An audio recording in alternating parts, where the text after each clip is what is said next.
All right, so I'm going to get started today with a malware talk. Some of you just rolled out of bed, so that's good that you made it this early in the morning. I'm sure last night was pretty rough for you. So I'm talking about basically malware on the network today. You know, is it going to blend, and what it's actually looking like these days. But first I'll introduce myself. My name is Mike Sikorsky. I'm based actually here in New York City, so this is very convenient for me. I've been at Mandiant for 7 years now. First I was a sort of jack of all trades consultant there, moved on to be more of a focused malware analyst and reverse engineer, and built out a team there that does stuff like that. My research is primarily focused on classifying, malware as good or bad, or binaries as good as bad or bad, and then also clustering, basically taking malware and grouping it together.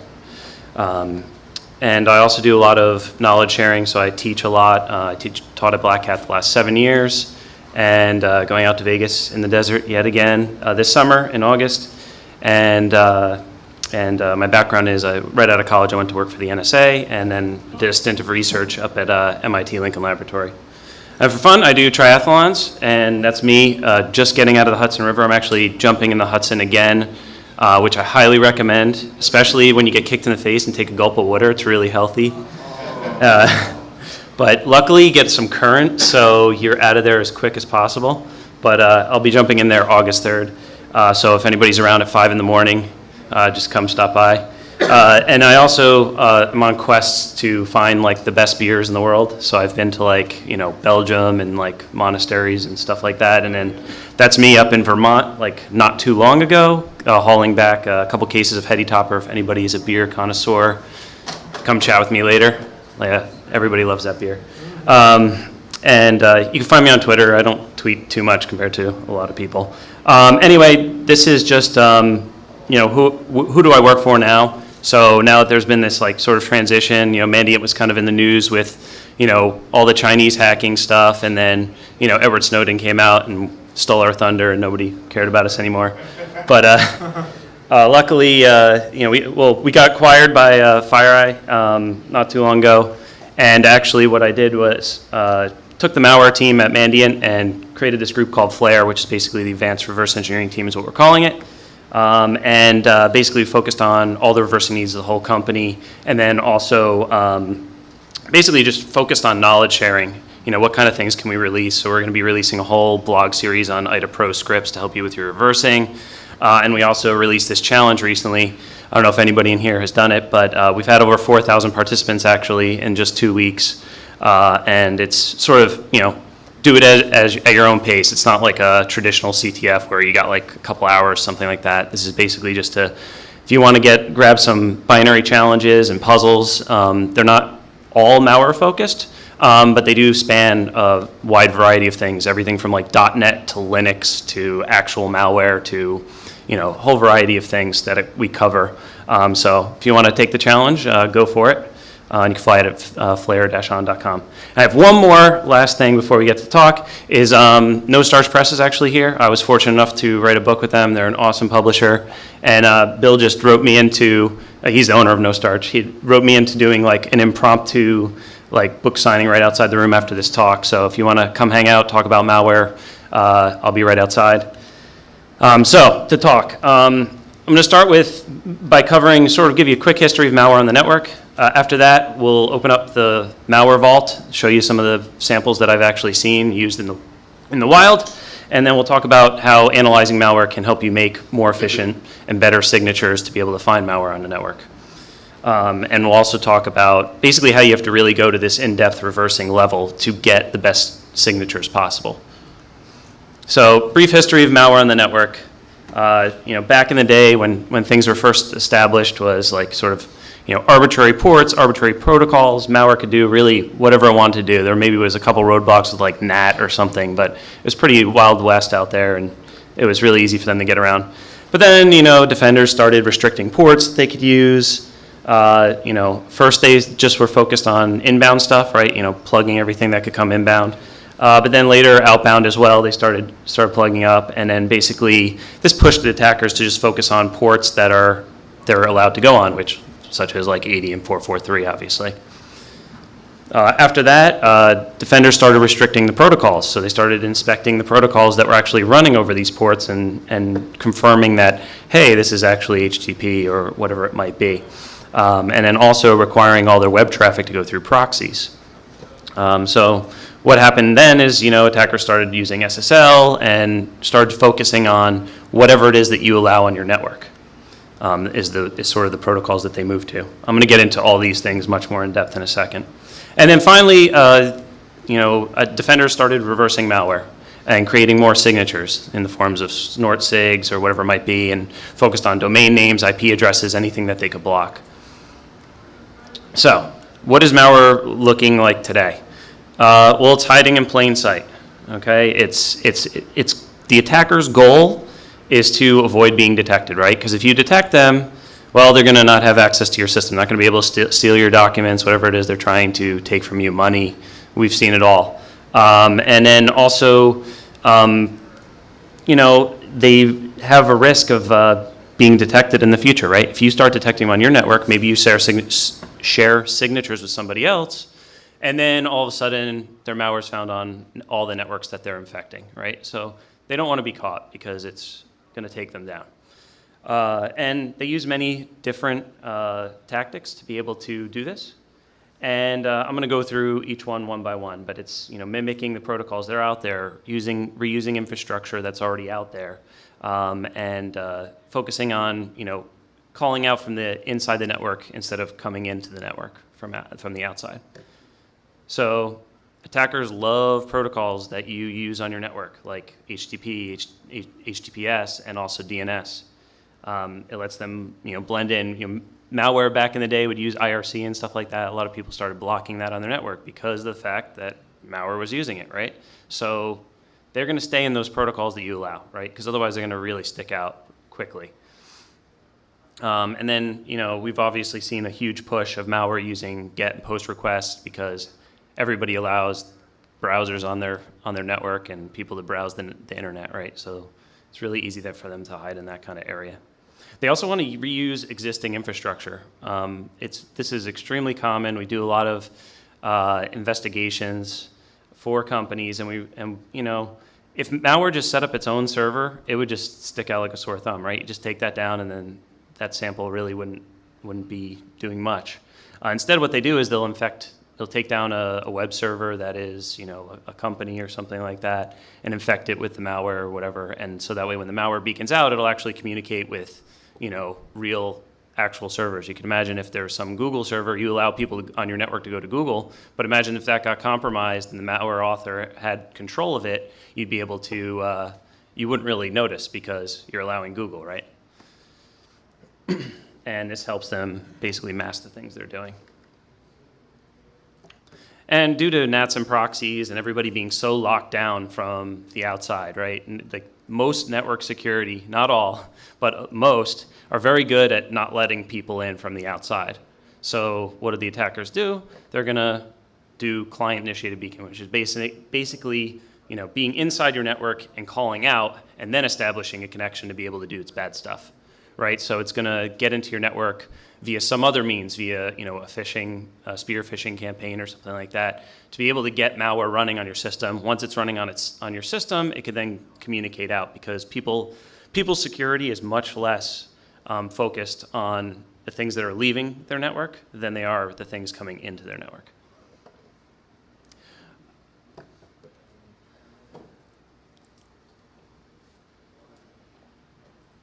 But this makes it very difficult for the attacker to realize basically where they're coming from, right? They might have infected just some random machine on your network, and you don't know where they're coming from. Or the attacker themselves don't know where their malware is coming from. So what they do is they start to embed things like a system survey. It says, hey, I'm on this host, so that you know. And so if you want to move laterally and go to infect servers and things like that, this is where I'm at, and that basically gives the malware author knowledge into where they are in the network. Understanding how this is working is often one of the best steps you can take in order to find malware on the network.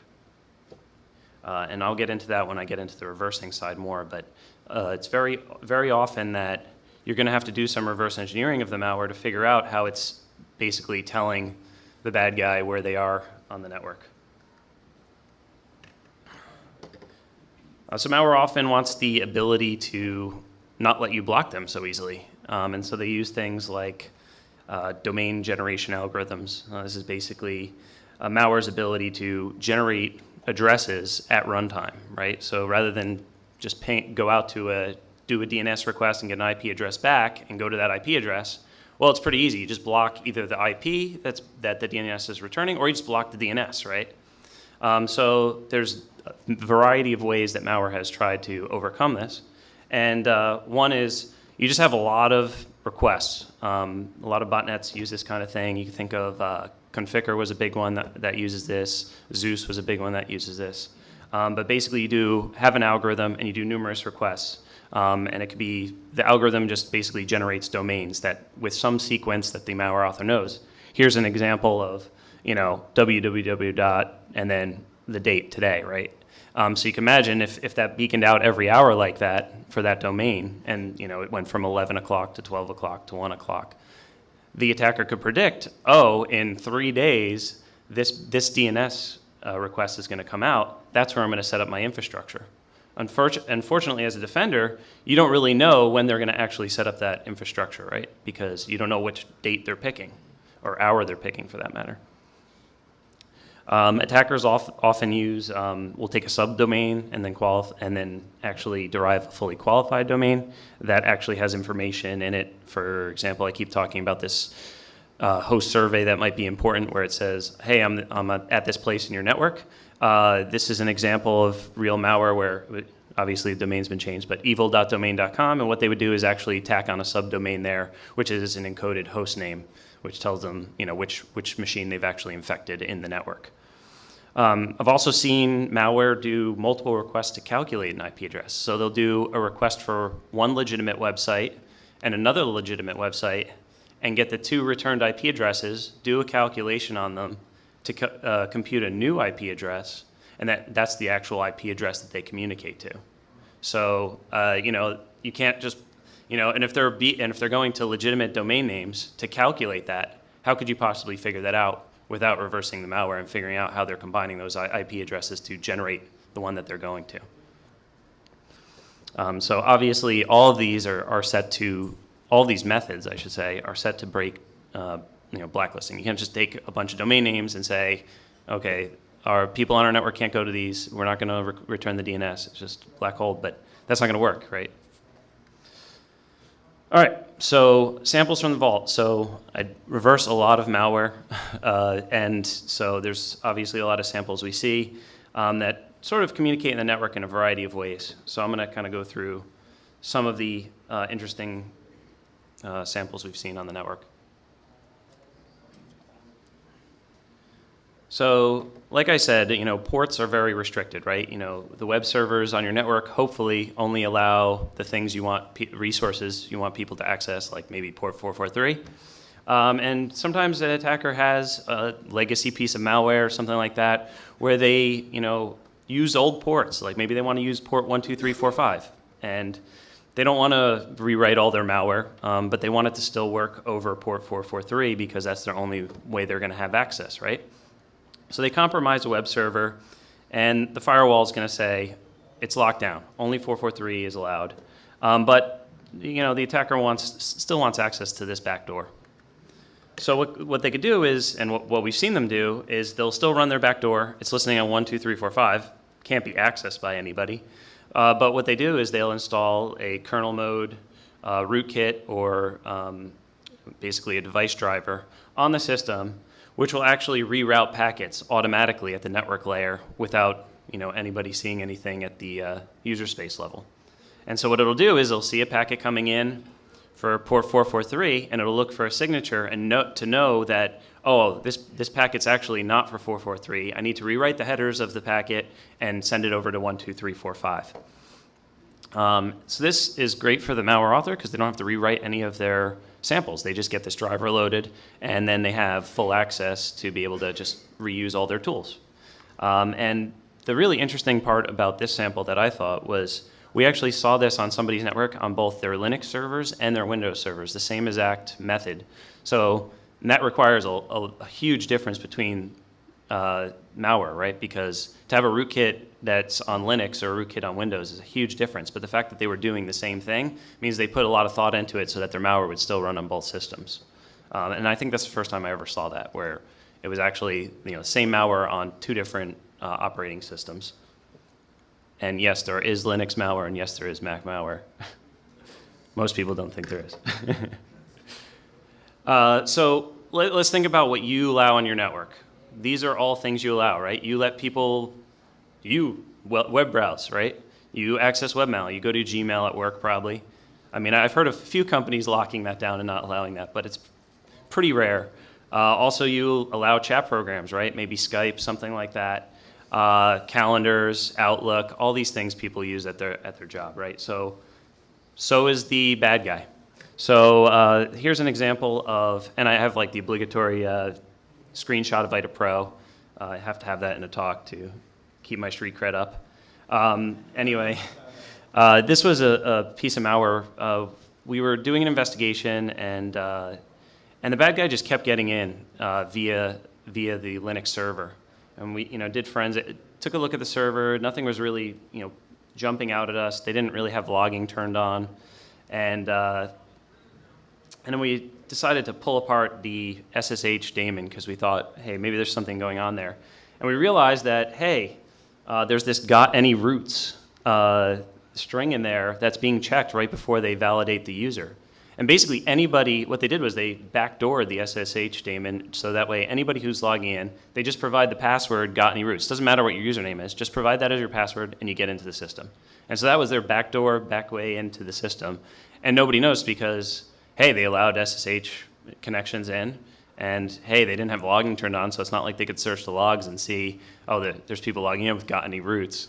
And so it's pretty interesting how this stayed under the radar for so long. ICMP, a lot of people don't focus on or even think about this protocol too much, and sometimes it's allowed, and we've seen it used before. I don't know how many of you are familiar with ICMP, but it's mostly used for like sending error messages. Traceroute uses it to basically figure out how many hops away it is. If anybody does anybody know Next Gen Hacker 101? Yeah, that guy does. So if you go to YouTube and check out this kid, he's awesome. He just like basically takes like tools like in this case Traceroute, which on Windows it's TraceRT, so he calls it TraceRT, and basically just makes up how the tool works on the fly. And it is awesome. It is absolutely hilarious. You have to see it. So, for example, here he'll be like, "All right, this is how traceroute works." And if you know how traceroute works, it basically you do here. The example is trace routing to Google, and so it's 14 hops away. Basically, it's going through 14 routers to get to Google, right? But he just makes it up on the fly. He's like, "All right, trace RT to Google. This is how many users are connected to Google. 14 right now, and this is their IP addresses." And this is their connection speeds, and you can see how their connection speeds trail off sometimes or speed up depending on how close they are. And this other person, I think it's like, oh, and this one person's at AT&T, so and it's just it's really good. So if you have a chance to check it out, it's got a lot of hits on YouTube. But I love Next Gen Hacker 101. Anyway, ICMP is leveraged maliciously to be able to. Basically, there's a data field inside of it, and since nobody's looking at this protocol, we've seen attackers just basically use it to communicate. And since there's a data field, you can embed things like a reverse shell really simply, right? And you can imagine the bad guy, because bad guys who are attacking your network, they always wear masks like that. And so, yeah, they could just have a simple reverse shell that they put on your network and use via that protocol. Obviously, keep talking about how attackers were pushed to HTTP. So in this example, there's a GET request for badsite.com, and there's actually a GET request, and it's this long number. Once again, this long number is going to be that host survey, a beacon that basically tells the attacker what system's infected.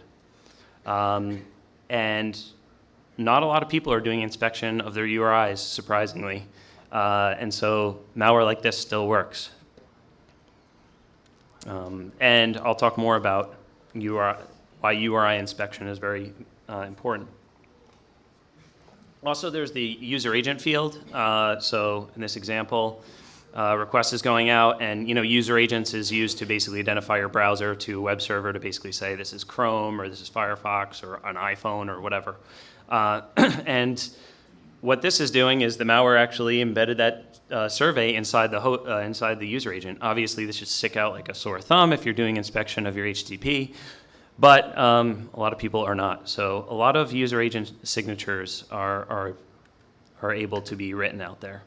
Also, HTML comments, this is sort of the famous one, right? This was in the APT1 report. This is the comment crew, WebC2. There's like 50 different names for this group, but this is sort of like the original thing that they used.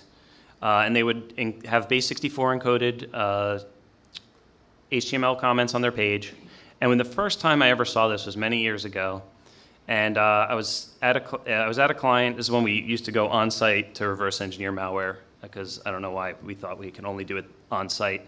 So I forget where we were, but anyway, nothing was showing up in the logs, but we had the malware. And then I saw the malware was connecting to like this dog kennel company in like Nebraska or somewhere, and I'm like, why would malware be connecting to a dog kennel company? And this is before all this information came out, and so I realized that they were pulling down HTML comments. So what actually ended up happening was the attacker compromised this dog kennel, thus reusing infrastructure, which I was talking about earlier, to be able to serve up web pages that they've modified. In this case, an HTML page you see there, that's not what shows up in your browser, but that's actually what it looks like over the wire. And anything that starts with that sort of exclamation point at the beginning, as you see on the bottom, that's not going to show up inside your browser, and so it's an easy way for them to hide.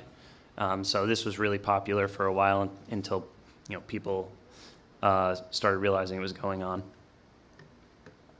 MSN Messenger, so you obviously allow chat on your network. Well, not obviously, but a lot of you do. And MSN Messenger is actually one of my favorite pieces of malware just for how simple it was and for how cool it was. Basically, this network their security of the company was pretty strong, but they did allow MSN Messenger on their network. And I don't know why anybody would do that, but and what this malware did was it pretended to be just an MSN Messenger client. And so the cool thing about it was it communicated with genuine Microsoft servers. So how would there's no way from a network standpoint for you to notice the difference, right? From a user who's just accessing the MSN Messenger infrastructure or somebody else. And the malware had accounts and passwords. And I guess I should say MSN Messenger is very much like Skype. And so, and this protocol is actually not proprietary. So there's a lot of APIs out there to be able to write software that communicates with these servers, and a lot of open source projects you could copy. And the cool thing about this malware is it would log in and it would go to a chat room. And the chat room there was actually the bad guy. And so the attacker would actually, if you could imagine, you're in a chat room, you have all your friends in your chat room, and you hang out and talk. Those aren't your friends, they're actually all compromised machines. And so you could just talk to each individual friend, but you're actually talking to a compromised machine. And so you have your whole chat list, and you're just communicating to each one by one and saying, oh, get this file off this system. Oh, upload this piece of malware. Oh, move laterally in this way. Do this command. And you're just and so the attacker's just sitting back and just having basically just hanging out in a chat room. But actually what they're doing is they're doing all the bad stuff they want to do and grab all the files off your systems. So do you allow chat? Do you allow Skype, Yahoo Messenger, Jabber? I've seen them all. So it's not just MSN Messenger. It's every single one of these. There's APIs out there to be able to use them, or somebody reverse engineered the protocol, and that's available to them. So just know that they're snooping around. They're going out via chat. Also, webmail, Gmail, Yahoo, whatever it is that you use, we've seen them use that as well. This is, malware will actually log in to Gmail and check if there's any messages. If there's any messages telling it what to do. Hey, go, excuse me, go compromise this server, or go, DOS this website, whatever it needs to do. that it's just sent email. So the bad guy's just sitting back and just having email conversations, similar to the chat. Also, we've seen for large uploads them use Google Drive or Dropbox as well. And also we've seen calendar malware as well. So Google Calendar is one that I've seen recently where they use the client login authentication API from Google to be able to basically write their malware and interact with the Google Calendar. And what it does is you normally just check your calendar, see what you got going on today. The malware does the same thing. So they just check their calendar, say, what do I have to do today? What are my tasks? Oh, at 11 o'clock, I'm supposed to DOS this website, and at noon, I'm supposed to do this. And it's basically, they just set up the calendar, and that's how they go. They roll that way. So, and I know a lot of people access those web calendars, and so from a network signature perspective, what do you do? Also, there's this concept of translating for proxying. So let's say you allow google.com on your network. You allow your users to go to that website. But you blacklist Dyn DNS because malware often uses that. So you want to not allow people to go to those websites. Well, you probably allow translate.google.com or babelfish.yahoo.com or microsofttranslator.com.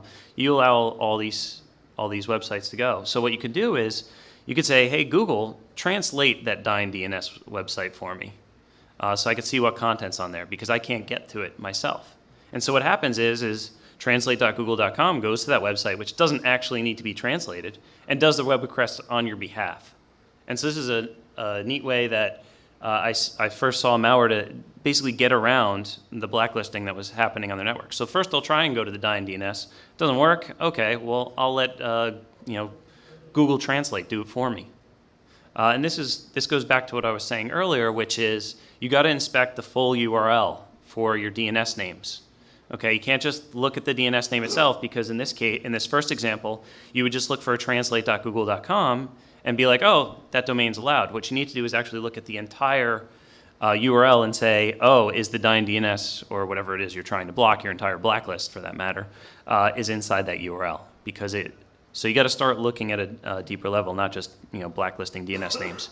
And we already covered a whole amount of information as to why just blacklisting DNS doesn't work. So check out the whole thing, and maybe you'll find some URLs in there, malware trying to go to these translation sites.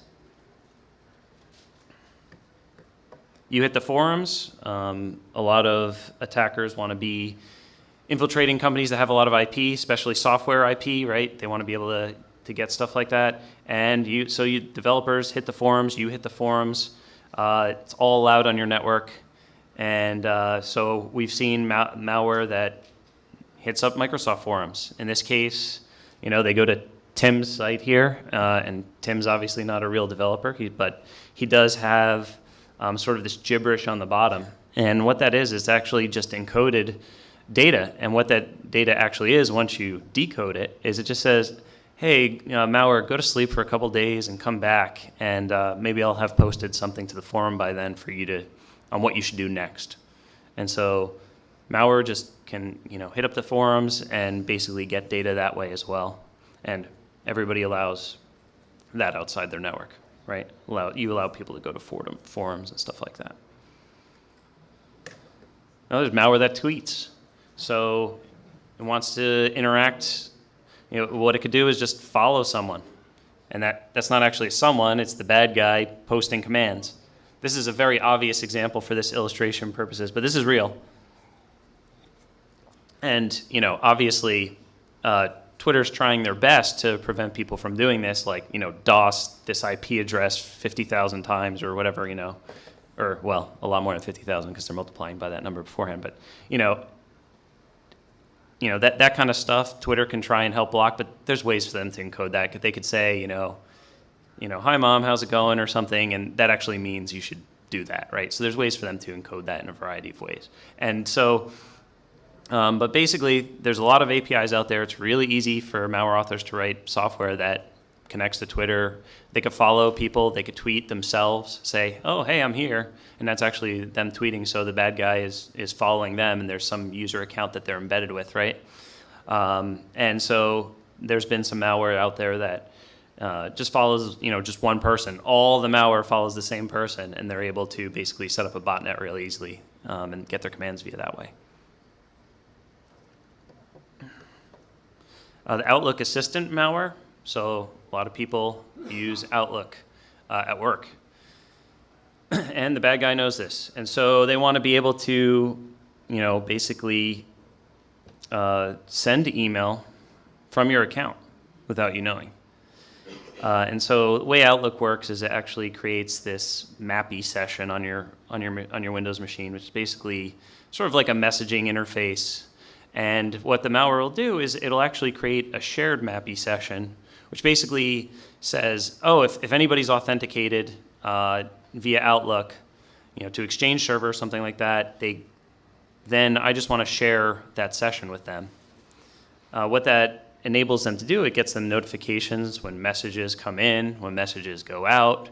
They could even set rules in your Outlook box with this to basically, log things as deleted before you get the chance to read them.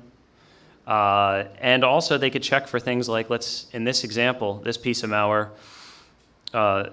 it actually checked for any JPEG attachments. And if they had a special character inside the name of the file, it would automatically download that file and run it on the system after decoding, because they tried to make it look as much like a real legitimate image as possible, but it wasn't actually a legitimate image. It was really more malware to run on the system. And all email will actually originate and look like it's coming from your account because they're using the shared session and it shares it with your account. So it basically provides an awesome mask for them, right? Because there's almost nobody that checks outbound email, especially if it's really subtle and it just looks like messages. And what this malware did, they even took it a step further to blend in. Instead of like sending very obvious header, subject lines and stuff like, this is malware or something, they would check your past subjects and, tack forward : right? Because your forward email, they do that, or tack RE, regarding this or whatever, and then copy that out of some old message you had.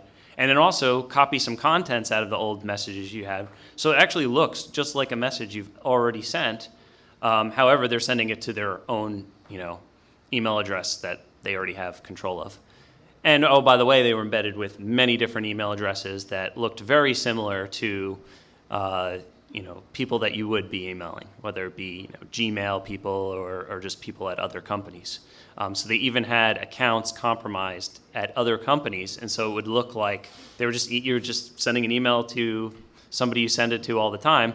Problem is, they have this Outlook Assistant also running on their machine too, and so they can kind of work their way around sending messages without getting caught.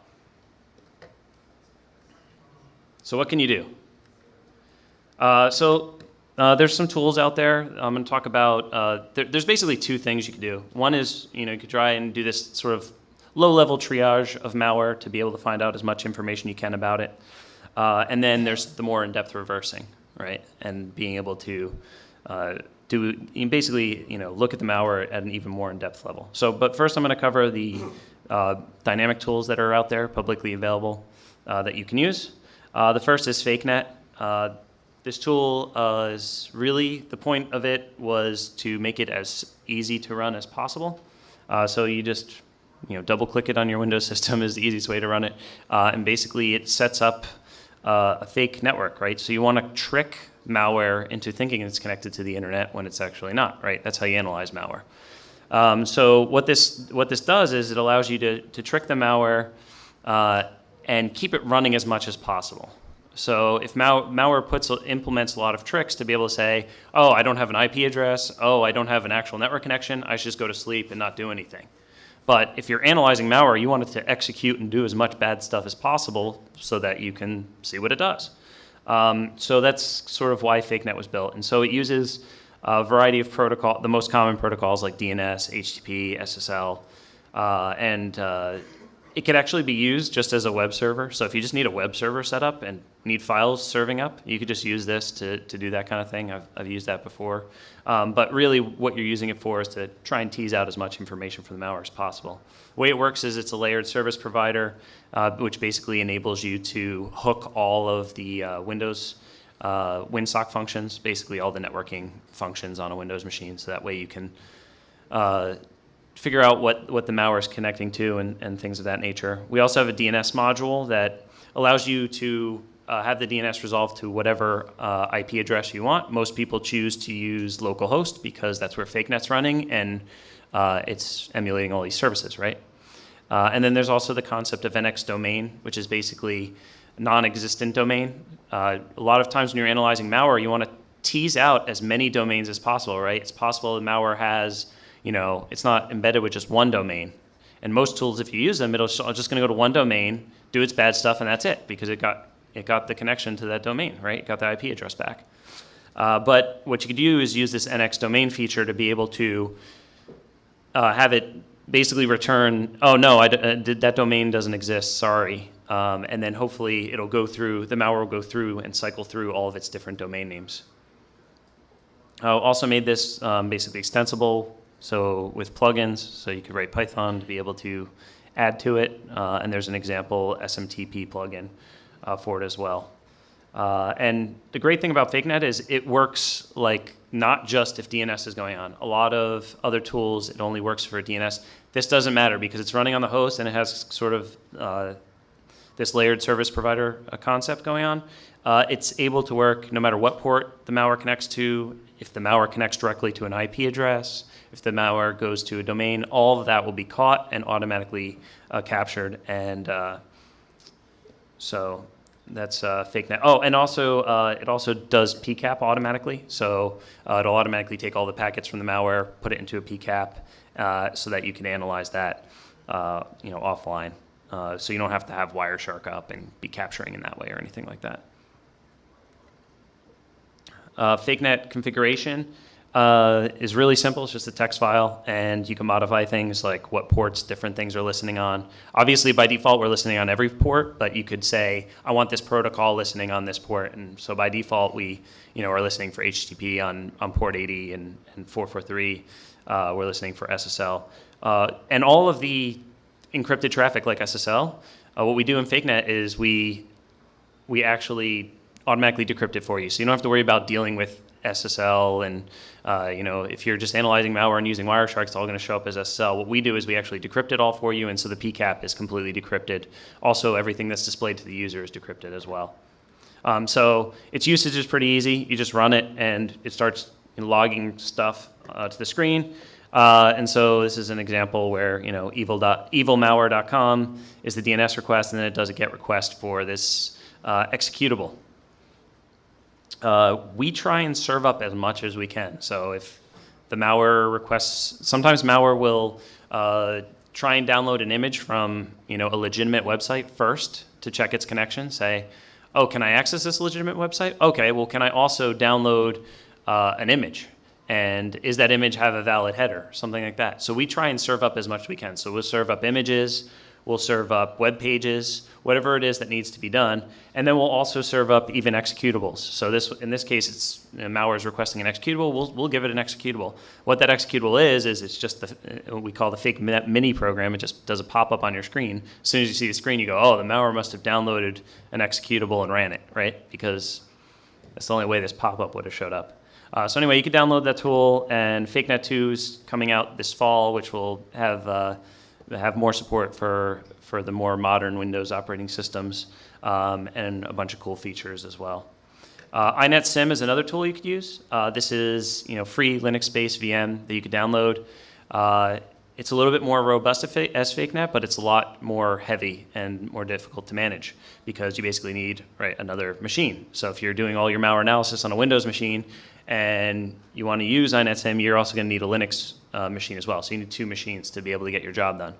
But it emulates more services than FakeNet, and it has a lot of dummy services, and it also does that sort of serving up what it can, right? So you keep the malware running. And you can download it from there. But this is sort of what the INetSim configuration has to look like when you're setting it up. So you have to have your Windows virtual machine, your Linux virtual machine, and set up routing properly and things like that so that it all works. Especially if the malware is connecting directly to an IP address and not doing DNS. It sometimes is a little bit of a struggle with INetSim. So digging deeper. this is the concept of, yeah, you could use those tools. Yeah, you're going to tease out some network signatures, but you can imagine if a sample of malware just, it starts off and it goes to sleep for 2 days. Well, you're not going to sit there waiting for 2 days for FakeNet or INetSim to catch what's going on. You're going to have to do a more in-depth analysis, and that's where the full reversing comes in. Okay, and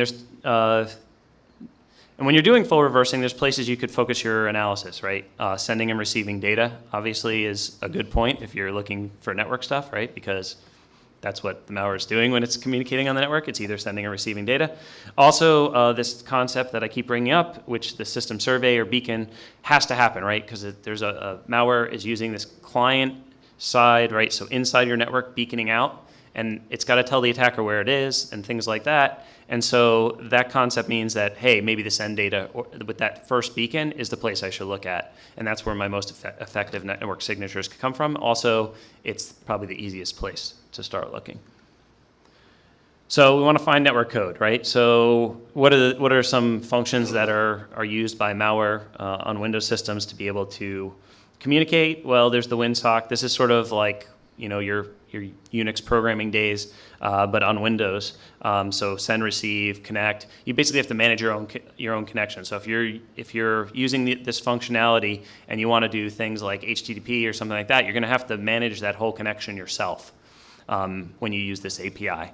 And get host by name, that does DNS.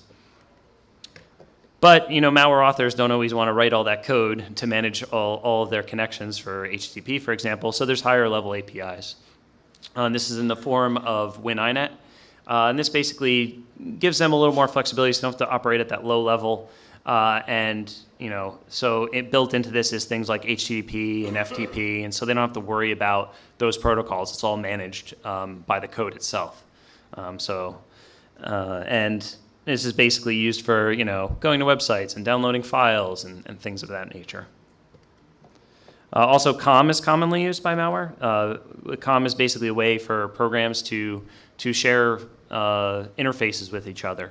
And so most common one that malware uses for COM is Internet Explorer. So this is basically enables malware to basically browse using Internet Explorer. And so if you allow, and let's say you have a host-based firewall or something like that, that is not going to allow the malware to go out, but it'll actually allow Internet Explorer to go out, something like that. This is how the malware will automatically run Internet Explorer. And sometimes it's a little difficult to analyze because you have to figure out how the interface works, what interface it's using, and so COM is a little tricky when you're analyzing it.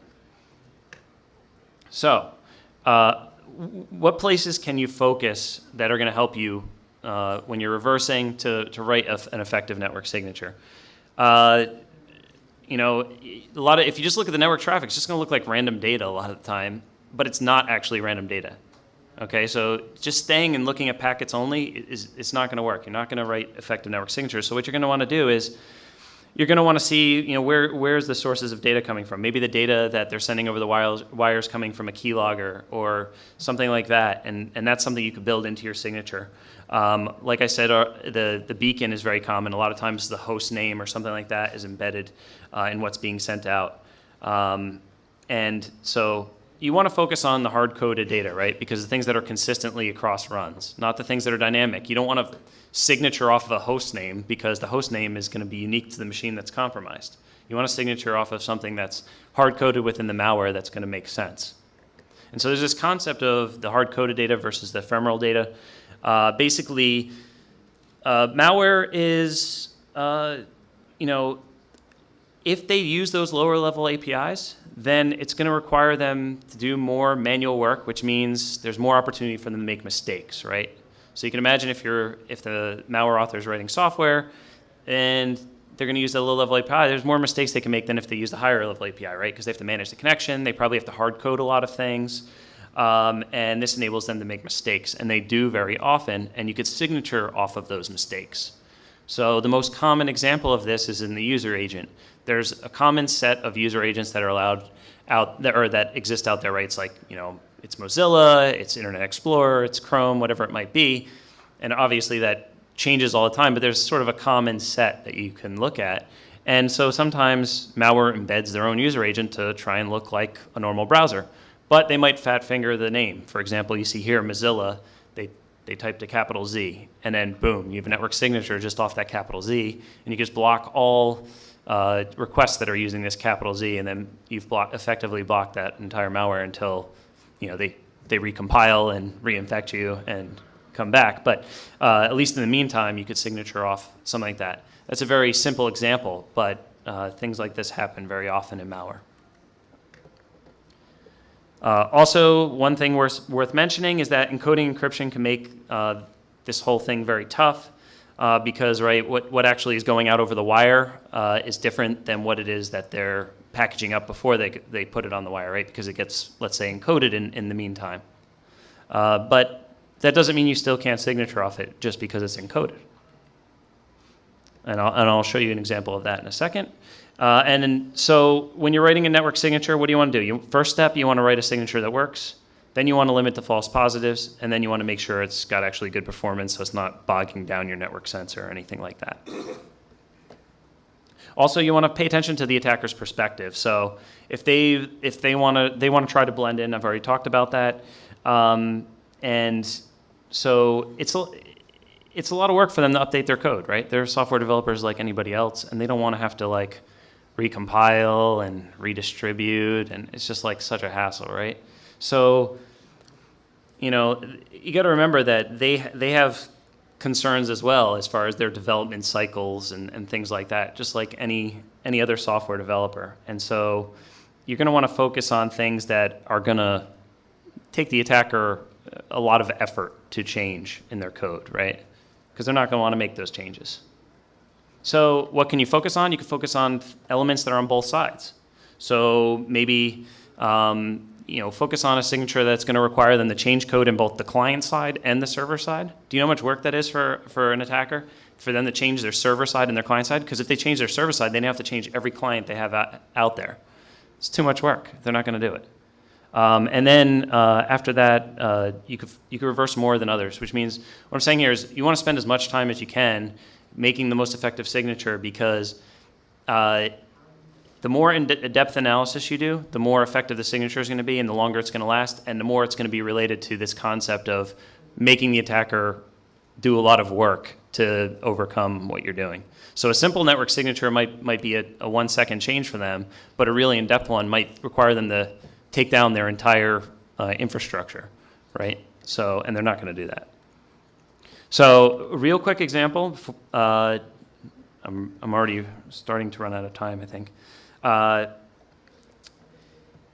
Is of how reversing helps. Okay, I want to just show an example of this, just to kind of drive home the point. And the concept here is, if you just looked at this traffic, and this is just one TCP stream from this malware. There was obviously many, if you had all the different malware variants and saw everything that was actually going on, there was a variety of things. And you're like, well, what can I signature off of? Can I signature off of, in this case, servebeer.com?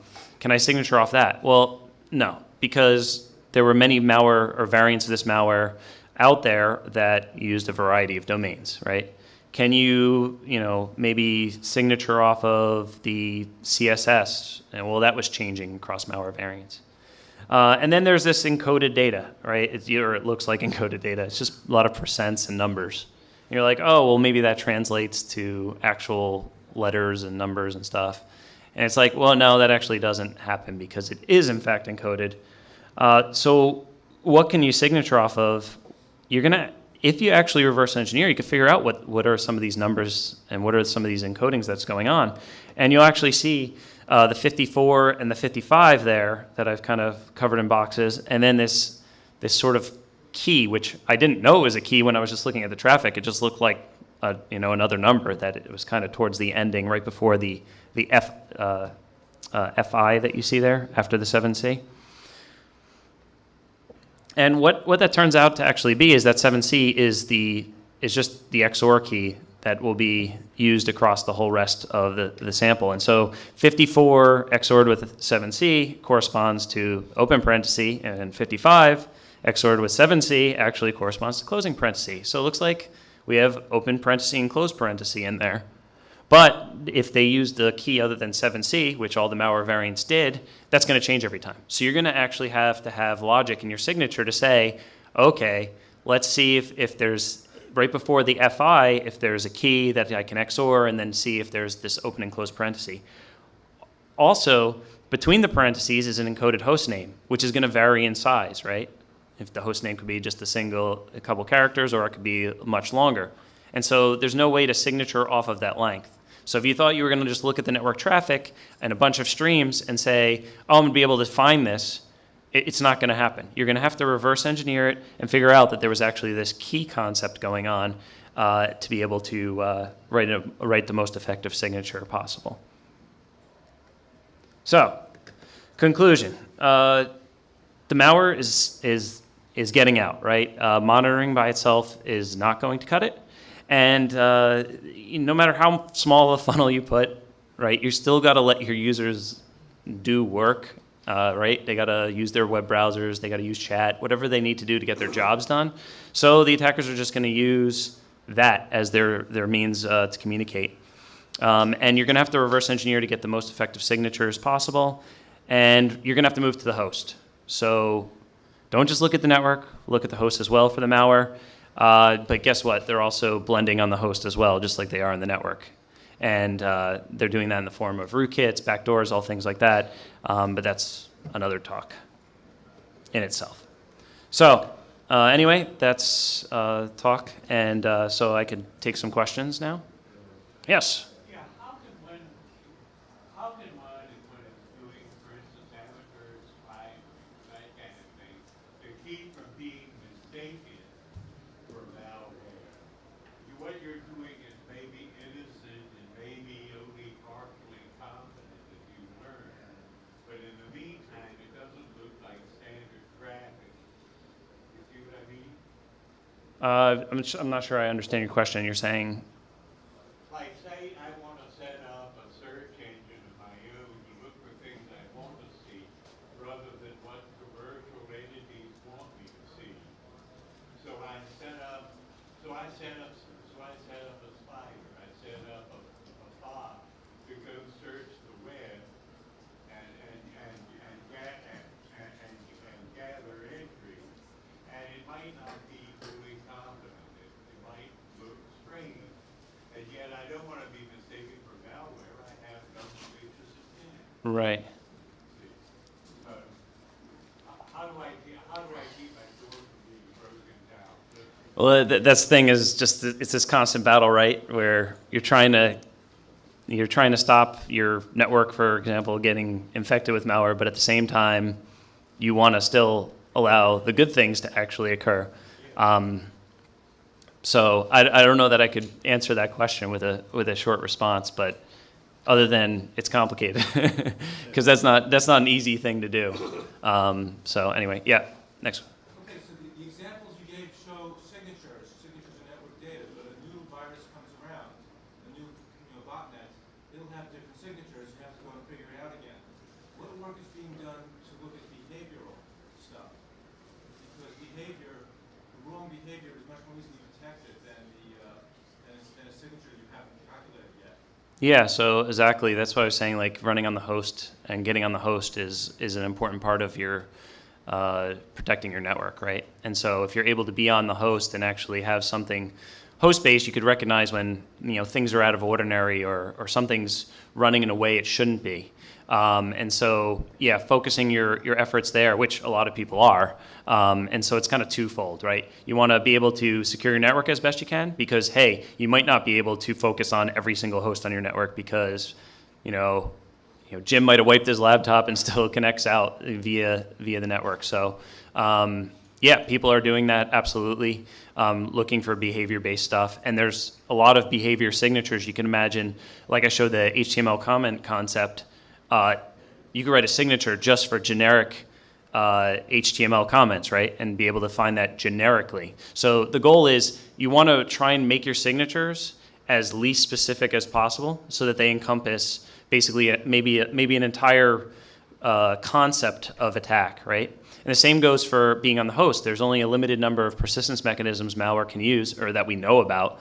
And hey, can you look for all those persistence mechanisms? And hey, it's a very large effort for a malware author to come up with a new persistence mechanism. So there's this concept of, hey, can you make your signatures get as close to the attacker as possible? And I mean, by close to them as possible, I mean actually them. So like recognize that this piece of software is written by this person or that kind of concept. So as long as you move as close to that as possible, because obviously that's not a possible thing to do, but get there as close as you can will make the most effective signatures. Yes?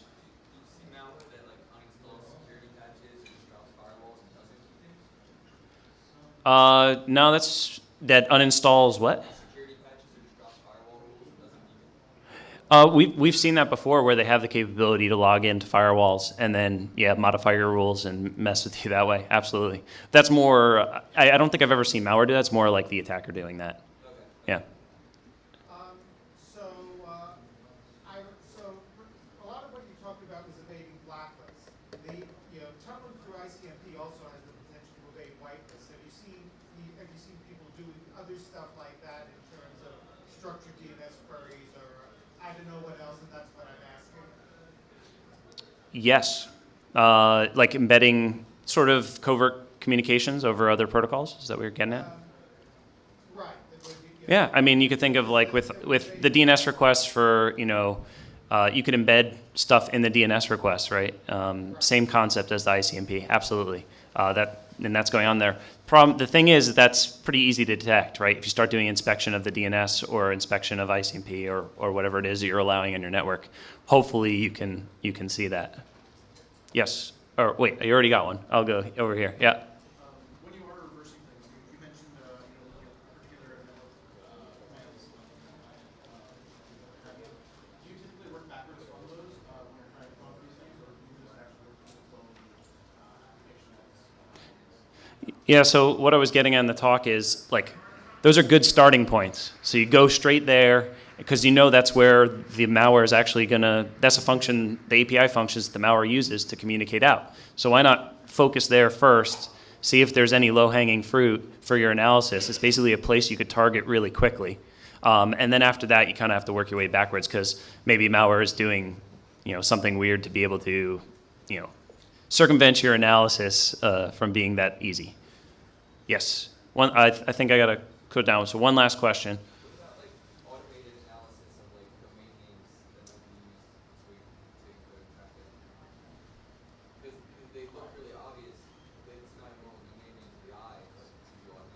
Oh yeah, absolutely. There's a lot of people doing using machine learning and things like that to look for anomalies in DNS names and stuff like that. So that crazy long DNS name that I showed you, yeah, that should stick out like a sore thumb, because that's not something normal that somebody would be going to. So yeah, there's a lot of work being done out there from that perspective as well. So anyway, that's all I got. I'll be outside doing sort of this impromptu no starch press thing. So come say hi and talk about malware. And thanks for your time.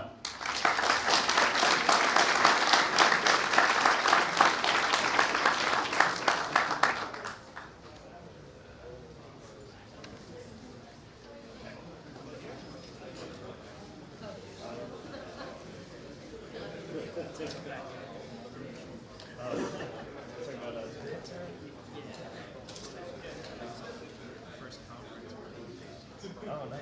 Good luck.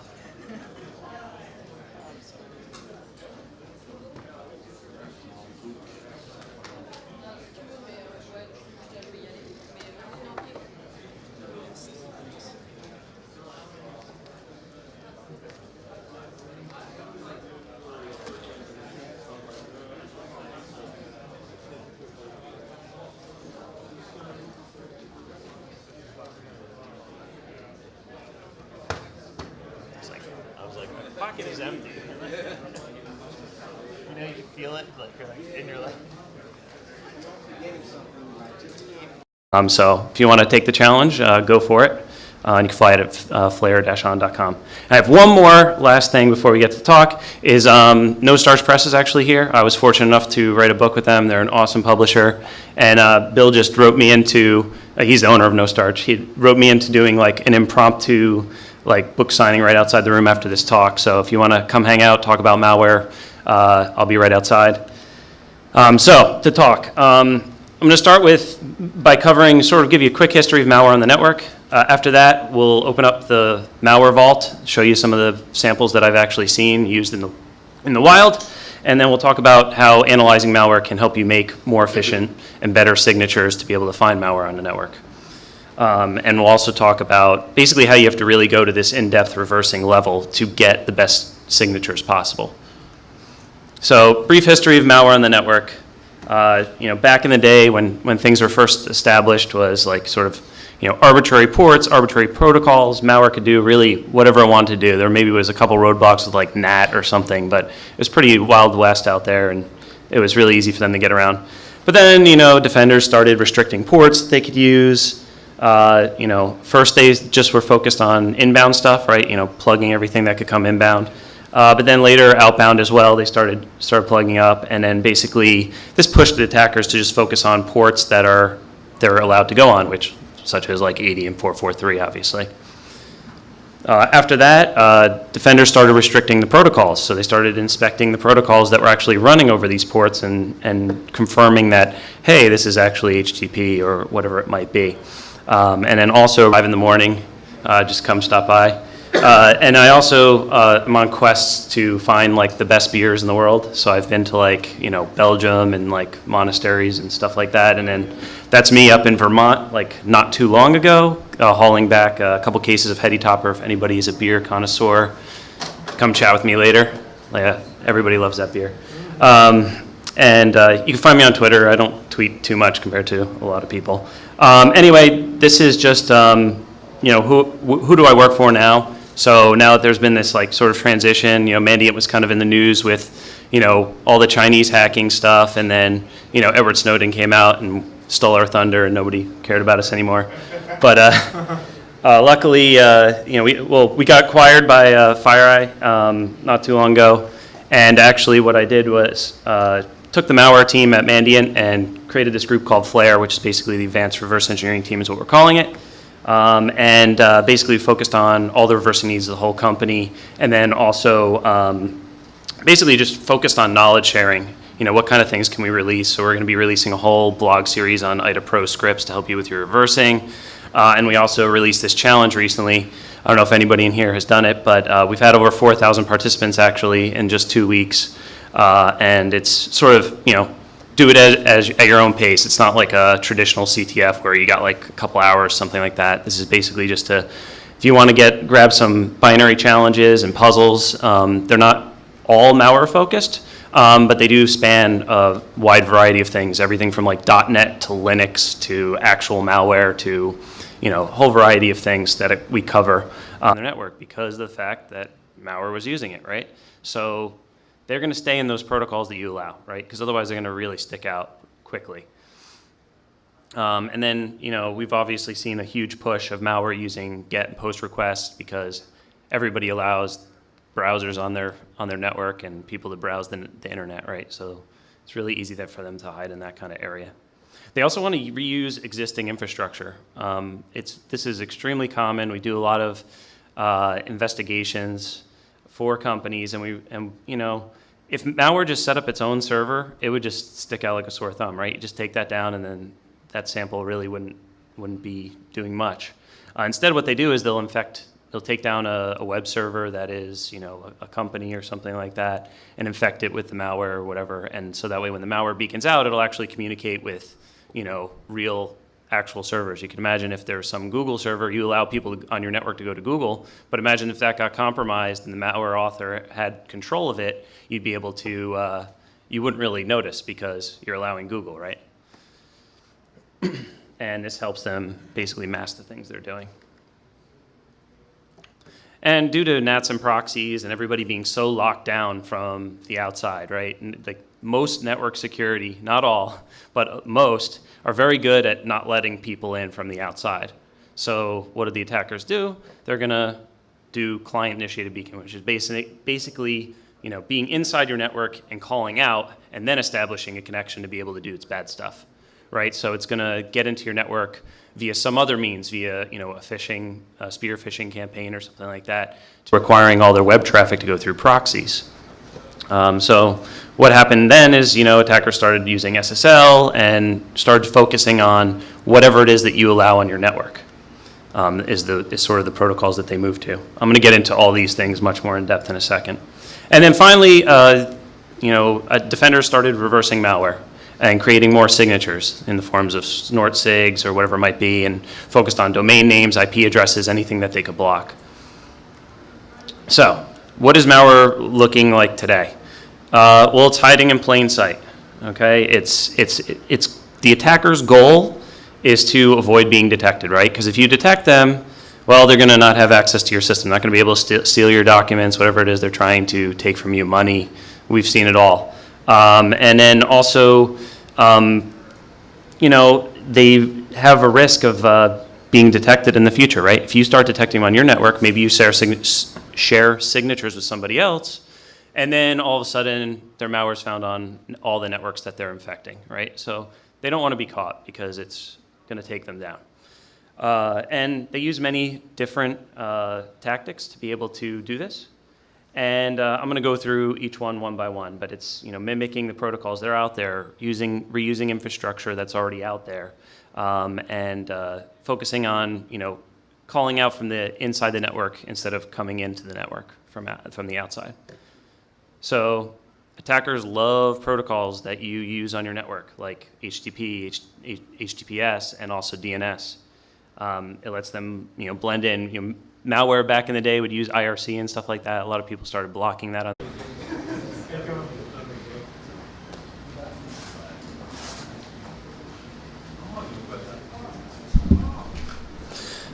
right, so I'm going to get started today with a malware talk. Some of you just rolled out of bed, so that's good that you made it this early in the morning. I'm sure last night was pretty rough for you. So I'm talking about basically malware on the network today. Is it going to blend, and what it's actually looking like these days. But first I'll introduce myself. My name is Mike Sikorsky. I'm based actually here in New York City, so this is very convenient for me. I've been at Mandiant for 7 years now. First I was a sort of jack of all trades consultant there. Moved on to be more of a focused malware analyst and reverse engineer. And built out a team there that does stuff like that. My research is primarily focused on classifying, malware as good or bad, or binaries as good as bad or bad, and then also clustering, basically taking malware and grouping it together. And I also do a lot of knowledge sharing, so I teach a lot. I taught at Black Hat the last 7 years, and going out to Vegas in the desert yet again this summer in August. And my background is right out of college, I went to work for the NSA and then did a stint of research up at MIT Lincoln Laboratory. And for fun, I do triathlons, and that's me just getting out of the Hudson River. I'm actually jumping in the Hudson again, which I highly recommend, especially when you get kicked in the face and take a gulp of water. It's really healthy. But luckily, you get some current, so you're out of there as quick as possible. But I'll be jumping in there August 3rd. So if anybody's around at 5